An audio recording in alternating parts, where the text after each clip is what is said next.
Tools on the Mythic difficulty. I'm going to take you guys through it from the tank's perspective, and I'm going to try to make this as quick as possible because some of you that are looking at this video are probably trying to figure out what exactly do the bosses do in this dungeon.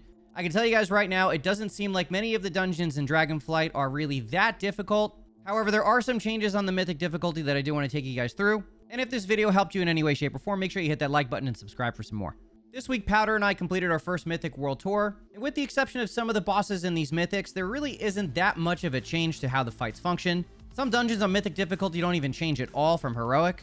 Some bosses have like one added ability. I know the game's only been out for a week and we're all still kind of learning these fights, myself included, but let's get into it. Alright, so the first boss in this dungeon is Meladrusa.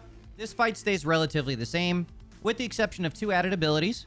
Meladrusa gains a Frost Overload ability, which is actually interruptible and is only happening on Mythic. Most tanks can handle the interrupt, but obviously DPS to have an interrupt should also help out. Make sure you're avoiding Chill Storm so you're not putting too much pressure on your healers. The second thing you're going to want to worry about is the Infused Whelps. Your primary focus here is you're going to want to get them down as quickly as possible, so cleaving and AoE is going to be your friend. However, on Mythic difficulty, they do gain a Primal Chill ability, which stacks up. If you can't burn these down fast enough, you'll gain 8 stacks. Then you'll become Frozen Solid and your healers are not going to have fun. So to keep things simple, make sure you're burning down the whelps as fast as possible and interrupting that new ability. Alright, let's talk about Kokia Blazehoof. Jumping from Heroic to Mythic, this fight actually changes a good amount. This fight is heavily focused on positioning because of the new ability called Scorched Earth. The Blazebound Firestorm ad that she summons, after you kill the ad, it leaves behind that Scorched Earth, which will stay on the ground for pretty much the entirety of the fight. My suggestion here is to make sure the group is pretty tight to each other, so as soon as that ability goes down, you can move to the next open spot. The second thing you're going to want to worry about is for Molten Boulder.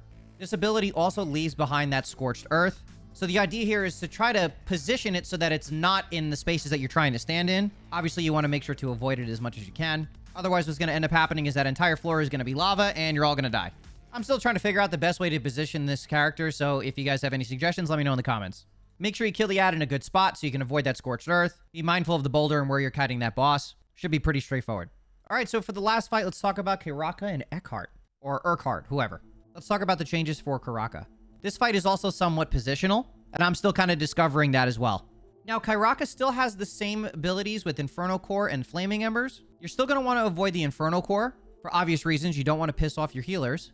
Those stacks do a lot more damage on Mythic difficulty. Now, with Flaming Embers, on the other hand, as soon as a target is affected by the Flaming Embers, it will reapply the Inferno Core debuff.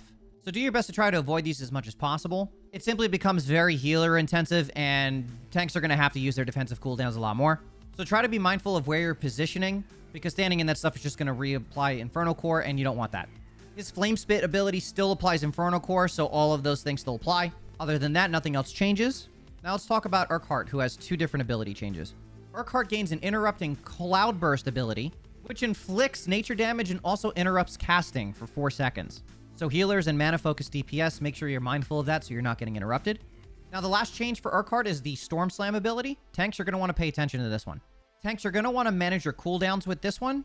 Storm Slam actually stacks, so you're going to want to make sure you're using your defensive cooldowns when that happens. So as a druid, I'm using Survival Instincts, Renewal, and Frenzied Regeneration when I need to.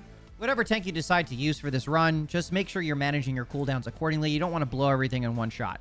This fight is actually kind of hectic with all the things happening on the ground, so just be mindful of your positioning and manage your cooldowns accordingly, and you'll make it through this fight just fine. Appreciate you guys for watching. Make sure you hit that like button and subscribe for more WoW content. I'll see you guys in the next one.